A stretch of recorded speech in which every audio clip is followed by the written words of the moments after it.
ሰላም ሰላም ጤና ይስጥልን ውድና የተከበራችሁ የዩቲዩብ ቤተሰቦቼ እንዴት ናችሁ? ሰላም ናችሁ ወይ? እኔ ያለው እግዚአብሔር ይመስገን እጅግ በጣም ደህና ነኝ።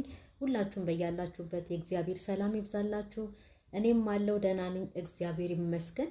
እንግዲህ አላዛርና ትንሳኤን እንደ ልማዴ ይዤ ነው የመጣሁትኝና አላዛር ከትላንት ወዲያው ስነሳ ማለት ነው ከትላንት ወዲያ ሲፈርጥ ሲነሳ ሚስቴ ቀበሪኝ የት ነሽ?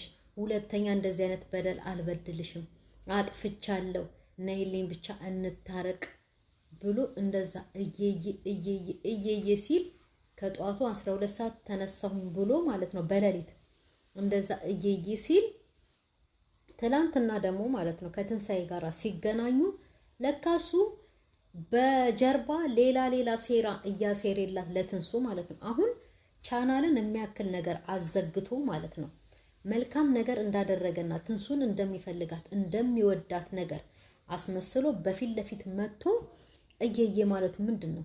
በጣም አስመሳይ ነው። የእውነት በጣም አስመሳይ። በስማ ወንድ ሆኖ ይሄን ያህል አስመሳይነት በጣም ነው የሚያስጠላው። አንደኛውኑ እንደው ነገርም የሆነ እንደው ወሬም አስመሳይነትም በሴት ይሻላል። የእውነት ወንድ ሆኖ ግን እንደዚህ አይነት ልፍጥፍጥና አስመሳይ ሲሆን በጣም ነው የሚያስጠላበት። ወንድ ላይ በጣም ይዘጋል ከማስጠላቱ ማለት ነው። ስለዚህ በጀርባ ቻናሏን ሲያስቆልፍ ሲያዘጋ የሆነ ቆሻሻ ሴራ ሲያሴርላት ምናምን ከርሞ ማለት ነው ፊት ለፊት ላይ መጥቶ በዩቲዩብ ልክ እንደሚወዳት ያለሷ መኖር እንደማይችል ምናምን ነገር ያለሷ መኖርን እንደማይችል ካወቀ እኮ መጀመሪያውንም ነገሮቹን አስተካክሎ የእናቱን ቦታ ለእናት ሰጥቶ የሚስትን ቦታ ለሚስት ሰጥቶ እርጉዝ ሚስቱን የኔ ውድ እያለ እየተንከባከበ ማኖር የራሱ ፋንታ ነበር እኮ አይደል እንዴ? ትክክለኛ ሰው ቢሆን ማለት ነው። ግን ትንሱን ሳይሆን ትንሱ አደባባይ ላይ እና ትንሱ አስመሳይ ናት። በጀርባ በኩል ከቪዲዮ ጀርባ ነበር ይሄንን መልካም ነገር ለኔ ማድረግ ያለባት፣ እኔን መንከባከብ፣ ለኔ ጥሩ ፊት ማሳየት የነበረባት ቪዲዮ ከቪዲዮ ጀርባ ነው እንጂ ቪዲዮ ላይ የወጣች አታስመሲ እያለ ከዚህ ቀደም ከትላንት ወዲያ ምናምንም ከቤት ከመውጣቷ በፊት በጣም ሲወቅሳት በጣም ሲሰድባት ሲናገራት ነበረ። ግን ትንሱ ሳትሆን አስመሳይ ማለት ነው እራሱ ነው አስመሳይ፣ ያውም የወንድ አስመሳይ እንዴ! ሰው እንዴት እንደው አብሯት እንኳን ባይኖር እንደው በጭቅጭቁም በምንም እንደው እያስቸገራትም ቢሆን እንደው ትንሽ እንኳን ሰባዊነት ነገር ይዞት አሁን መኖሪያዋ ነው አይደል? ቻናል ማለት ትንሱ የምትተዳደርበት ነገር ነው አይደል እንዴ? ዩቲዩብ እየሰራች አይደል ትምህርቷን የምትማረው አይደል? መተዳደሪያዋ ነው። እንግዲህ ሌላ ስራ ካላት አላውቅም። ተማሪ እንደሆነች ግን ነው የማውቀው። ይሄን ብዙ ነገር እንደምትጠቀምበት ያውቃል። ብድግ ብሎ እያስመሰለ ራሱ የሷን ቻናል አዘግቶ እዚህ ጋር ደግሞ ከፊት ለፊት መጥቶ ሚስቴ ተፈለጥኩልሽ ተቆረጥኩልሽ በጣም ነው መወድሽ ያላንቺ መኖር አልችልም። ይሄንን በፊት ነበር ማስተካከል። በቃ አንቺ ትክክል ነሽ። አሁን እርጉዝ ስለሆንሽ እርግዝናሽ ነው እንደዚህ የሚያደርግሽ።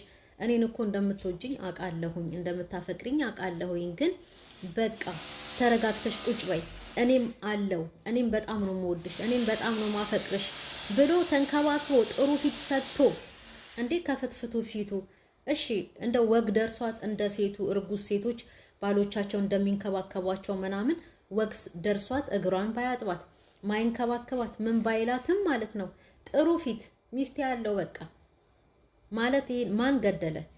ከጀርባዋ ሌላ በሚስማር በ12 ቁጥር ሚስማር እየመታት ከፊት ለፊት መጥቶ እኔ ትላንትና በጣም ነው የገረመኝ። እሺ ቻናሌ መልስልኝ ስትለው እንዴት አልኩኝ። በቃ እንዴ ድንጋይ ነው እንዴ ልጁ? የእውነት ድንጋይ ነው እኮ እንዴ!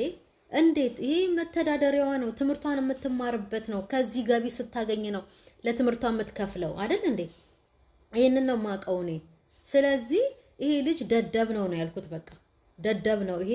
አሁንም ቢታረቁም ለምንም አይሆንም። ባለፈው እንደዛ አልቅሶ ምን ብሎ እግሯ ላይ ተንከባሎ ዳኒም እግዚአብሔር ይስጠው በቃ ታረቂ ምናምን ነገር ብሎ ታርቀው ያው እሷ መልሶ የጭቃ ጅራፉን እንደሚያመጣባት ታውቃለች።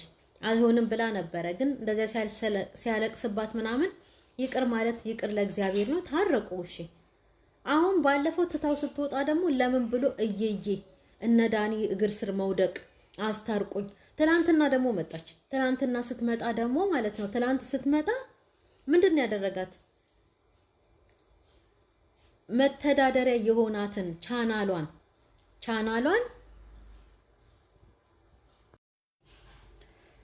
ቻናሏን አዘግቶ ጥሩ ነገር በቃ እንዳሰበላት እንደሚወዳት እንደሚያፈቅራት ያለሷ መኖር እንደማይችል ደግሞ ማለት ነው በፊት ለፊት እያስመሰለ ይወጣል። እሱም እናቱም አይረቡም። እንደውም የእውነት ትንሳኤ ከገባት ማለት ነው ልጅ ነው እግዚአብሔር ሰጥቷታል፣ በሰላም ይገላግላት።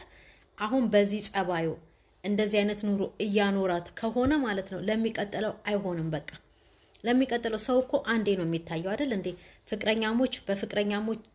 ፍቅረኛሞች እያሉ የሚያሳዩት ነገርና አንድ ቤት ሲኖሩ የሚታይ ለውጥ አለ። ስለዚህ ደና በነበረበት ሰዓት ሁላችንም እናውቃለን፣ ደና ነበረ። ግን አሁን አንድ ላይ ሲኖሩ ጸባያቸው የእናትም የልጅም እየታየ እየወጣ መጥቷል። ስለዚህ ሰው ደግሞ ከሩቅ እኮ ጨው አይደለም አይቀመስም አይደለ? ስትቀርቡት አንድ ላይ መኖር ስትጀምሩ፣ በተለይ የትዳር አጋር አብራችሁ መኖር ስትጀምሩ ምናምን ነገር በፊቱንም ባህሪው እንደዚህ ከሆነ ማለት ነው ቢሆን ኖሮ አይ በቃ እሱ ባህሪው ነው መቼም አይለወጥም፣ ግን እኔ እግዚአብሔር ካስቻለኝ ችዬው እኖራለሁ ብላ ተቀብላ ልትኖረው ትችላለች። ግን ያመጣው ባህሪ ይሄ አሁን ያመጣው ባህሪ ነው እናትም ልጁም። ስለዚህ ማለት ነው በአሁን ሰዓት እንደዚህ አብረው ገና ኑሮ እንኳን በደንብ በስነ ስርዓቱ መኖር ሳይጀምሩ እንደዚህ ብጥብጥ ጭቅጭቅ 10 ጊዜ ሽማግሌ እየገባ እየታረቁ ከሆነ ለወደፊቱ አይሆንም። ኑሯቸው ሁሉ ትርምስምስ ነው የሚለው። ስለዚህ ሁለቱም በጊዜ አስበውበት የእውነት ነው ሰው በመሀል ነፍስም ሊጠፋ ስለሚችል አስበውበት ተነጋግረው ልጃቸውን እንደ እናት እንደ አባት ራቅ ብለው ማሳደግ ይችላሉ ልጃቸውን የእውነት። አሁን በዚህ ጸባዩ ትንሳኤ መልሳ ከገባች መጫወቻ ነው የምትሆነው። እንደዚህ አይነት ሰው መቼም አይቀየርም እውነት ለመናገር ማለት ነው። ዛሬ ደግሞ እንደ ቁም ነገረኛ እንደ ደና ሰው ሽማግሌ ሰብስቡ ይመጣል። እነዚያውን ሽማግሌዎች በእርግጠኝነት እንደው ራሱ የሚያውቃቸው ሰዎችን ነው ይዞ የመጣው። ነገሩን በደንብ የማያውቁ ነገሩን በደንብ ያልተመለከቱ።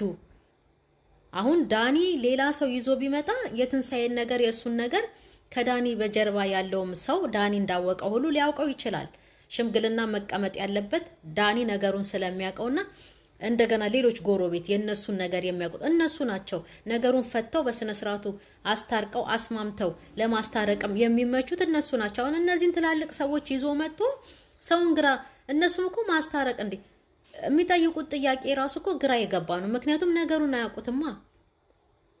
አያውቁትም። ጥፋት የዳኒ ሚስት ናት እያብራራች ያለችው እኮ አሁን ጥፋቱ ነገሩ ኬት እንደተነሳ ምናምን ነገር ጥፋተኛ እናቱ እንደሆነች በመሃል ገብታ እዚህ ደረጃ እንዳደረሰቻቸው እያብራራች እየተናገረች ያለችው እኮ የዳኒ ሚስት ናት፣ ነገሩን ስለምታውቀው ማለት ነው። ስለዚህ ልክ እንደ ዳኒና እንደ ዳኒ ሚስት የእነሱን ነገር ጠለቅ ብለው የሚያውቁ ሰዎች ናቸው ሽማግሌ የሚሆኑት እንጂ ይሄ የሚያውቃቸውን ሰዎች ሰብስቦ መጥቶ ሽማግሌ ይሄ አይሆንም። እንደዚህ ሲጀመር አላዛር ሽማግሌን ሳይሆን ማለት ነው እሱ ደና ሰው እንደው ጠብጥቦ የእውነቴን ነው ጠብጥቦ እንደው ስነ ስርዓቱን የሚያስይዘው ሰው ነበር የሚያስፈልገው፣ ሽማግሌ አይደለም። ልጅቷ ላይ እንደዚህ እንደተጫወተባት እንዴ ምንም ነገር እንዳላደረገ እንደሚወዳት እንደሚያፈቅራት ይሄ እኮ ነገ ጧት እኮ ገሏት ጸጥ አድርጓት አላየሁም ብሎ የሚሸመጥጥ ሰው እኮ ነው እንዴ። ቻናል አዘግቶ ሲያበቃ እንጀራዋን አቋርጦባት መተዳደሪያዋን መማሪያዋን አቋርጦባት ሲያበቃ ሚስቴን አፈቀችኝ የት ነው ያለችው ልደፋ እያለ ይዘላል ይፈርጣል ፊት ለፊታችን ላይ መጥቶ። ልጁ ትክክል አይደለም፣ አላዛር ትክክል አይደለም የእውነት። ስለዚህ ትንሱ ለምን ሺህ ጊዜ ሽማግሌ አይሰበሰብም? በዚህ ጸባዩ ካላዛር ጋራ ወደፊት መኖር አትችልም። ካሁኑ አይተዋለች፣ በቃ ካሁኑ አይተዋለች። ፍቅረኛሞች ሲሆኑ የመተያያ የመጠናኛ ጊዜ ነበረ አይደል? ምንም አላየችበትም። ሆይ ተባለ። 6 ወር 7 ወር ተጋቡ። አሁን 5 ወር እንኳን ተጋብቶ 5 ወር እንኳን ሳይሆናቸው ነው የጭቃ ጅራፋቸውን አምጥተውባት ልጇን አርግዛ እፎይ ብላ በቤቷ እንዳትኖር ነፍሰ ጡር ሆኗ ሆና በየመንገዱ በየመንደሩ እየዞረች እንድትኖር ወይ ደግሞ በፀሐይ እየዞረች እንድትኖር ያደረጓት። የእውነቴን ነው። ስለዚህ ሽማግሌ ቢሰበስብ ትንሣኤ ማሰብ አለባት። ካሁኑ ጭቅጭቅ የጀመረ ሰው ወደፊት ልጅ ሰው ባልና ሚስት በአንድ ልጅ አይጸናም፣ ሁለትም ሶስትም ይመጣሉ። ስለዚህ ችግሩ የሚብሰውና የሚበልጠው ደግሞ ልጆች ሲደራረቡ ልጆች እንትን ሲሉ ነው። ለልጆች እየተቃጠልኩኝ ለልጆቼ ስል እቀመጣለሁ ብላ አስባበት የምትመጣ ከሆነ ይሄንን አላቅም እንጂ በዚህ ጸባዩ ይሄንን እያየች እንደማይሆን እያወቀች መታ ታርቃ ከገባች ራሷ ታውቃለች። እኛ ምንም አናቅም እንጂ አላዛር ለትዳር አይሆንም በአጠቃላይ